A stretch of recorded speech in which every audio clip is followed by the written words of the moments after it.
Now, while I was away, I tracked the war in Iran. Coming back to Washington didn't really make things much clearer. The contours of the conflict do not appear to have shifted much. The U.S. and the Israelis, with their warplanes, still dominate the skies. The Iranian Navy is in worse shape than a week ago, but it wasn't in great shape a week ago to begin with. The Strait of Hormuz remains mostly strangled, with energy markets just as rattled as they were when I left for California 8 days ago. One thing appears to have changed, the sense within the White House that something is being negotiated. What? That is unclear. With whom? Also a bit unclear.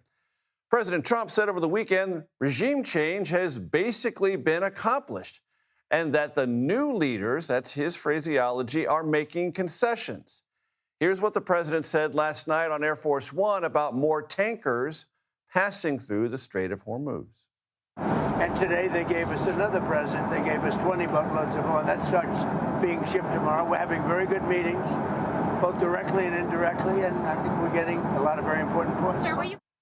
White House Press Secretary Caroline Leavitt clarified the president's remarks a bit today, saying those additional tankers will transit the strait, quote unquote, in the coming days. That lack of specificity kept oil markets, well, jumpy.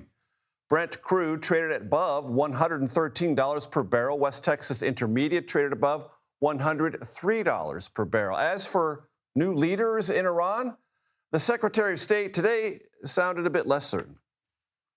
And if there are new people now in charge who have a more reasonable vision of the future, that would be good news for us, for them, for the entire world. But we also have to be prepared for the possibility, maybe even the probability, that that is not the case.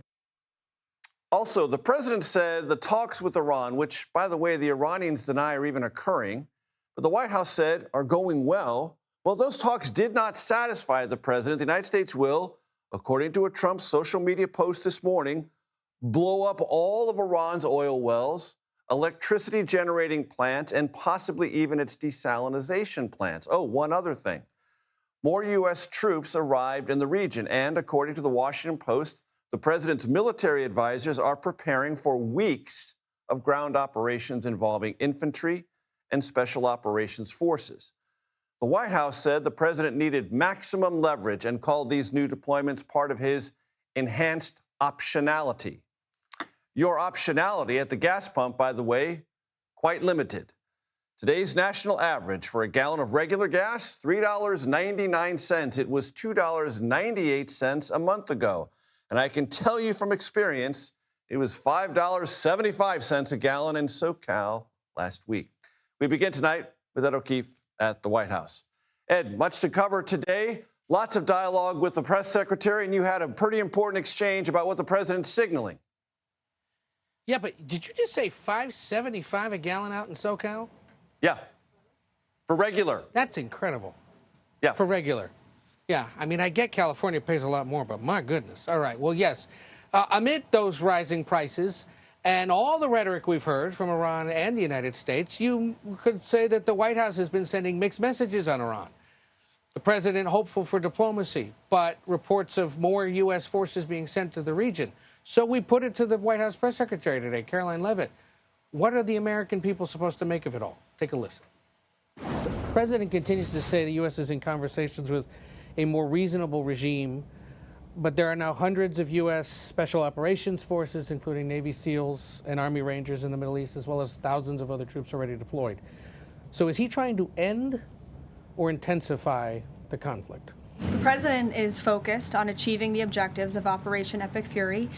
With respect to forces that are on the ground in the Middle East, it's the job of the Pentagon to create maximum optionality for the commander-in-chief. It does not mean the president has made any additional decisions. Again, he remains focused on ensuring that the Pentagon continues to achieve the objectives of the operation that was launched 30 days ago, and we're well on our way to doing that. So if an American sitting at home hearing him say, I want to talk, but I keep seeing them send troops to that region? What are they to make of what's going on? There's two tracks here. The president has always said that diplomacy is his #1 option and priority. Again, he tried earnestly, in good faith, to engage in diplomacy with the Iranian regime prior to this operation being launched in the first place.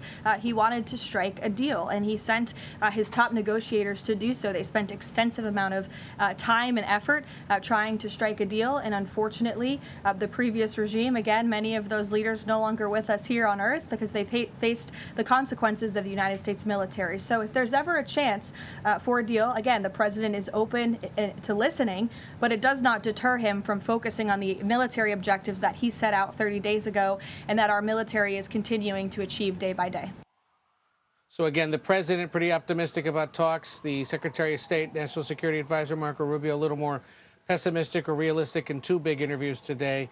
But bottom line, hundreds now of U.S. Special Operations Forces, including Navy SEALs and Army Rangers, now in the Middle East, along with the thousands of other soldiers, Marines, and sailors already deployed in the region as the president continues weighing his options, Major. And to that Washington Post reporting I referred to, Ed, about military planners having preparations for weeks upon weeks of ground operations, that means they have to sustain them. That means they have to build in other things behind them. This could be a while. It absolutely could.